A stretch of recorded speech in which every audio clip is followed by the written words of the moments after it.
দেখুন আমরা যে বাবা প্রকৃত জ্ঞান শূন্য, কেউ যদি আপনারা ভাবেন যে আমার প্রকৃত জ্ঞান আছে, হ্যাঁ ভুল। আমরা সবাই অজ্ঞান হয়ে পড়ে আছি, আমাদের প্রকৃত জ্ঞান কারণই নেই। মা বলুন আপনার বাড়ি কোথায়? আপনাকে জিজ্ঞাসা করছি। এইখানে বাড়ি আপনার? এখানে ঠিক এখানে বাড়ি, তাই তো? জায়গাটার নাম কি? রাজারামপুর। এখানে আপনার বাড়ি, এটা আপনার ঠিকানা, তাই তো? আপনি এখানে থাকেন। এর আগে কোথায় ছিলেন? বাপের বাড়ি। বাপের বাড়িতে ছিলেন। তার আগে কোথায় ছিলেন জানেন না? আচ্ছা, যখন মারা যাবেন, মরতে তো সবাইকে হবে, মৃত্যুর পর কি এখানে থাকবেন? থাকবেন না। তাহলে কয়েকদিনের জন্য এখানে আসা, মাত্র কয়েকদিনের জন্য এখানে আসা, তাহলে এটা আমার ঠিকানা হয় কি করে? এটা আমার ঠিকানা হয় কি করে? তো দুদিনের জন্য এসেছি। এর আগে কোথায় ছিলাম? এখানে ছিলাম না, অন্য কোথাও ছিলাম। আবার যখন মারা যাব তখন এখানে থাকবো না, আবার অন্য কোথাও থাকবো। তাহলে এ তো দুদিনের জন্য আসা, কি করে এটা আমার ঠিকানা হতে পারে? এটা তো আমার ঠিকানা নয়। ছেলে মেয়ে বিদেশে যখন চাকরি করতে যায়, তাকে যদি পথের কোনো ব্যক্তি জিজ্ঞাসা করে যে তোমার বাড়ি কোথায়, সে তো তার নিজের ঠিকানাটা বলবে, সে তো সেখানকার ঠিকানা বলবে না।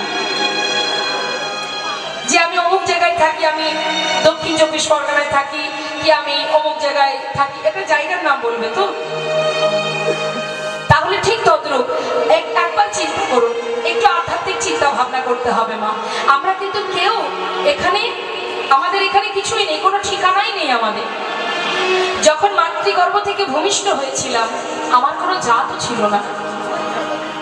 একটা ছোট্ট বাচ্চা যখন জন্ম নেয়, তাকে যদি আপনার সামনে আমি এনে দিই, যদি বলি বলুন তো কোন জাতি, বলতে পারবেন?